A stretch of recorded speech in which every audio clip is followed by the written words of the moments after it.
So what is going on, everybody? Today I'm back here with another NBA 2K18 My League redraft, and in this one we are doing the 2014 NBA redraft. Okay guys, so I quickly want to shout out SeatGeek. They are sponsoring today's video. SeatGeek is an app that aggregates tickets from all over the web to make buying as simple as possible. They put a 1 to 100 score on each ticket, letting you know if they are good or bad. And green means good, red means bad, yellow means alright. So you're not getting ripped off for your ticket. So if a ticket is in red, that means you're wasting your money, you're overpaying for the ticket. But if the ticket is in green, you know you're getting a good deal for what you're buying. Once you press on your seat, you can actually view exactly what the view is from the seat, so you're not going blind going in. You guys can press the Me tab on the app to enter the promo code for $20 off your first order, and that you can use my code, which is RINGS, and you can get $20 off your first purchase. You guys can download the app by clicking the first link in the description. I recommend it. SeatGeek is my go-to place to buy tickets. I do it over anything else. I really enjoy it, so I recommend you guys do that. That link is in the description. Before, I just want to talk about a little bit about my fantasy basketball team that I was flown out to LA to do with Yahoo Sports and NBA Playmakers. My first round pick was LeBron James, who has been doing fine so far. He's a good first round pick, better than some that has been drafted in the first round. Second round pick was Hassan Whiteside. He's a beast, and when it comes to fantasy, when he's healthy, though. He's been on and off this year, but he's back. When he's healthy, he's amazing. Third round pick, Paul George, looking like not the greatest pick. It looks like he's having like one of the worst seasons in a while in his young career, and it's looking like, I don't know if I would have did that. I probably would have maybe went for like a Marc Gasol. I don't know, maybe on the border, Jimmy Butler. I think would have been a better option, or like a Devin Booker. So yeah, that's like what I'm kind of talking about. But with LeBron at point guard, he's been getting a lot more assists, which is nice. Maybe I would probably draft more big men, because I did draft a lot of people with injuries, like AKA Mike Conley, AKA Whiteside, AKA I drafted Gordon Hayward. Yep, that happened. But yeah, I wish that happened. I'm excited to watch LeBron on Christmas. I'm excited to watch Paul George on Christmas. I'm excited to watch those players that I drafted. And then yeah, so you can also participate in fantasy to win prizes and awards at NBA.com/playfantasy, and those who draft by Christmas Day will be eligible to win awesome prizes in their first matchup, so go check that out. I'll try to leave the link in the description, but without further ado, let's get into this redraft. So I did the first 15 picks are set. And yeah, so without further ado, let's get into this redraft. So I'm feeling some controversy in this redraft, possibly, but I think I'm going to do it based off needs, better than, I think, player. You might see me do that, you might see me not, but I think with the first overall pick, just based on how he played, I know the Cavs had Tristan Thompson, or they have Tristan Thompson as their center, or I don't know if they had Varejao at the time, I don't think so, but yeah, we're going to draft Joel Embiid over Wiggins with the new #1 pick in the 2014 redraft. So for pick 2 and 3, you could go either or. At the time, the Bucks kind of needed a forward, and I think I'm going to go with, I think, Wiggins here over the other person that you guys might be like, oh, you should have drafted here. So 2 is going to go Wiggins to the Bucks. Obviously, they drafted a forward in Jabari Parker, who's never been able to stay healthy, which is unfortunate. And pick 3, the 76ers took a center. They're going to take a center again. But this is where, like, it changes up a little bit. So Nikola Jokic was drafted, I think, at pick, he was drafted pick 11 in the second round. So that's, what, 41? And this man is arguably a top 5 center in the NBA, arguably the best passing big man in the NBA, and yeah, he's almost a triple-double machine. Well, not a machine, but he can get them.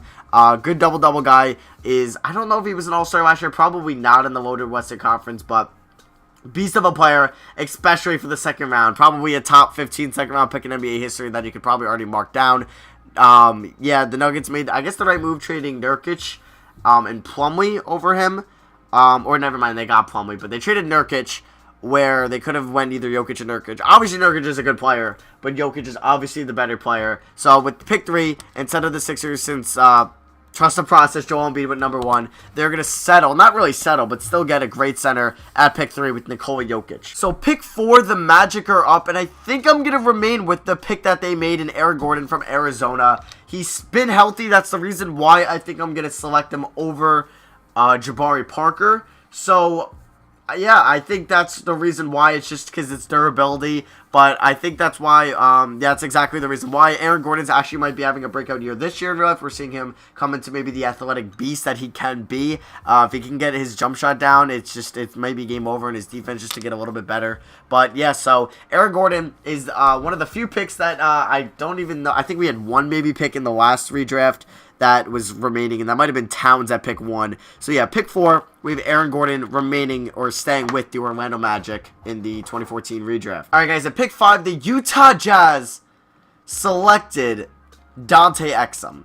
Now, Dante Exum has just been hurt or injury after injury, and he hasn't proved to be anything because he's been hurt all the time. So this is where it gets kind of maybe tricky. Do I think they're going to take Zach LaVine? But at the time they had Burks, they have or I don't know if they had Hood at the time, but I don't think they would draft a shooting guard and power forward, where I could maybe look at Jabari Parker. They had Gordon Hayward at small forward and Derek Favors at power forward. So I think I'm going to let them take point guard / shooting guard Marcus Smart over Dante Exum in the redraft. Questionable pick, yes, but I think it's going to be done. And then I think the Celtics probably at this time are even going to take a flyer on the guy next. Yes, they have Jay Crowder at the moment. Their power forward, I think Garnett was gone, by then.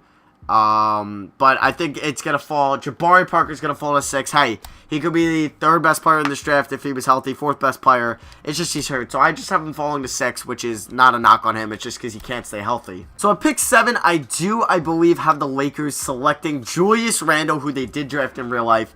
And yeah, I mistake myself. Rodney Hood is in this draft. So yeah, we'll get to those guys later. But Julius Randle, good power forward. It kind of sucks that Kyle Kuzma is kind of taken over him, and he broke his leg on on the first game, I believe, of his NBA career in the 2015 season, or 2014-2015 season, which sucks. But yeah, I do have him remaining to the Lakers here at pick 7, just because they have, I guess, technically Kobe at this time, even though Kobe is pretty much done. But they liked Randle going into the draft, and I have Randle coming out at pick 7. Okay, so pick 8, excuse me. We had the Sacramento Kings select, in real life, Nick Stauskas, Sauce Castillo. Obviously has not been a good pick. Obviously not. And yeah, so that was one of probably the biggest busts. I guess Dante Exum could be considered the biggest bust of the first top 10, but Stauskas is up there as well as Noah Vonleh. So at pick 8, we have the Sacramento Kings selecting shooting guard Zach LaVine, who went 13, and they're going to take him. Did tear his ACL, but he showed he was a athletic freak. And yeah, so we have the Sacramento Kings drafting him at pick 8. Okay, so instead of pick 8, or pick 9, excuse me, where the Hornets selected Noah Vonleh, they're going to select power forward Dario Saric from Croatia, who did come over 2 years later, or he missed, yeah, 2 years later, I believe. Yeah, that's why it has a 2 next to his name. So yeah, he spent 2 years overseas, but he looks like a great pick. He was actually traded, I'm pretty sure, for Elfrid Payton, or they swapped picks on draft day. So we have the Hornets in the redraft, not taking Noah Vonleh, where did he go? Indiana? I'm going to look that because it's going to bother me. But we have them taking Dario Saric from Croatia in the redraft. So the Sixers really had a great draft with Saric and Embiid in this draft class. Too bad it took them 2 to 3 years to get them both on the floor. But, hey. So yeah, Vonleh went to Indiana. But at pick 10, the 76ers selected point guard Elfrid Payton from, it was like UL Lafayette or Louisiana Lafayette. But no, we're going to have them select point guard Jordan Clarkson, who went in the second round. I believe it was pick, looking at it here, 16 to the Wizards, but I believe he was traded, obviously, to the Lakers. Yeah, so definitely the steal. I guess Jokic is the steal of the draft, but he is definitely up there with value or talent at the pick. So yeah, we are going to have the Lakers, or not the Lakers, the Magic, select Jordan Clarkson instead of Elfrid Payton, and definitely a better selection here in the redraft. Okay, so guys, at pick 11, the Nuggets drafted, I think, technically Doug McDermott, but the Bulls obviously made the trade for him, where I think they gave up like Gary Harrison, Nurkic, so it wasn't a good trade for the Bulls, looking at hindsight. But here at pick 11, we're going to have the Denver Nuggets instead of taking Doug McDermott. They are going to take, since they're going to lose out on probably Nikola Jokic, as they know, they are going to take Jusuf Nurkic, power forward / center, well, really a center from Bosnia, with the 11th pick. Been a great player, probably going to get is going to get a nice payday in the offseason from the Trailblazers. Had his breakout year last year. Did, I think, miss the playoffs, or at least the beginning of their series against the Warriors. So yeah, we have the Nuggets selecting who they did in real life at pick 11. Now pick 12 goes to technically the Orlando Magic, but, or it's technically going to be the Sixers, because yeah, we're going to say the Magic had the 10th pick and they got paid, and so here at pick 12, we have the Sixers, who did lose out on Dario Saric. They don't have Ben Simmons at the time, I believe, I don't know if Rocco is here. I think Rocco is here. But we're going to have the, Bogdan Bogdanovic is here too. Okay, keep an eye on that. At pick, this is a lot better of a draft class than 2015 was, at least with like these mid-tier talents. We're going to have the 76ers or, it's a debate. I'm honestly considering either Rodney Hood, Gary Harris, or TJ Warren. You know what? I think we're going to go Gary Harris from Michigan State here at pick 13. I believe Lou Williams is gone by now. Or just kidding, this is pick 12. So yeah, pick 12 is going to go Gary Harris to the Philadelphia 76ers. So pick 13, we have the Minnesota Timberwolves. They took Zach LaVine in real life. We're going to have them taking shooting guard Rodney Hood here with the pick. Zach LaVine or Rodney Hood, it's honestly a pretty good debate who's the better player. They're kind of like at their mid-tier status. Yeah, LaVine was held back by his torn ACL. Rodney Hood, former Duke Blue Devil, is having, or had a very good year last year with the Jazz. It hurts that he was in a rotation with Burks, Joe Johnson, and now Donovan Mitchell. But pick 14, we have the Suns remaining here with the player they took in real life, and that is TJ Warren with the 14th pick, as we know that they just re-signed him at the start of the season. So TJ Warren goes to the 14th pick to the Phoenix Suns in the redraft. So pick 15 here, there's going to be a lot of players that I'm lefting off the board. So maybe for these more voted draft classes, I should do the top 20 or the top 25 or even do the first 30. But for the 2015 class, we're drafting like Mario Hezonja in the top 15. But we have a lot better players here. With the last pick, I'm leaving guys like Bogdan Bogdanovic off the board, Kyle Anderson, Jordan McRae, Thanasis Antetokounmpo, not really. Joe Harris, nothing special. But Jordan Adams, no. Just looking at here briefly, you're going to see I'm not going to be drafting Exum, nor Vonleh, nor Payton in the top 15. That is questionable. Yes, I know. No McDermott, no Dwight Powell, but he could be in the top 20, definitely. No Jeremy Grant, no Nick Stauskas. But we're going to be having, instead of taking, listed as a power forward, they took Adrian Payne from Michigan State. But we're going to have somebody else listed as a power forward. I believe he plays center in real life. Clint Capella. Yes, Clint Capella was drafted 25 by the Rockets.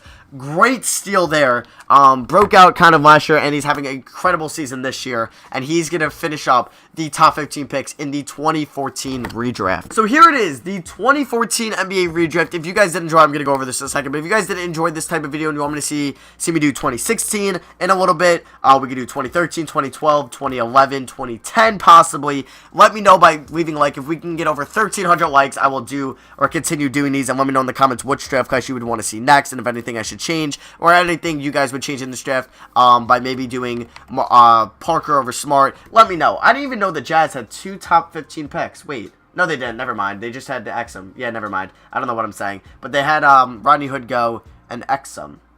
Well, oh no, they got Rodney Hood at pick 23, so that was a pretty good pick there too. And then 24 was, or 25 was Capella, and then 24 was Napier. But this is where LeBron went back to Cleveland. It was like, yeah, draft him. And they traded, up or PJ Harrison for him and stuff like that in the future first. So, yeah. Like I said, yeah, let me know in the comments what team I should do next. 1,300 likes if you guys want me to continue these. Let me know what you guys want to switch in the comments, too. I'm definitely going to get some criticism, and I rightfully deserved. I probably did make some maybe dumb picks here in the redraft. Kind of doing these off the spot. So, we had pick 1 was the big one. Embiid going over Wiggins to Cleveland. They just couldn't pass up on the talent. Seeing there over Wiggins, even though they had Tristan Thompson. So maybe this probably would mean no Kevin Love, but imagine they traded Embiid to Minnesota, and the Minnesota, because Embiid didn't play, and imagine Minnesota had an Embiid, Karl-Anthony Towns 4 and 5. Dirty, dirty, dirty. So Wiggins, the Bucks settle for Wiggins at 2. Even though they liked Parker, but knowing his injuries. Pick 3, Jokic, who went in the second round. Yep, steal there.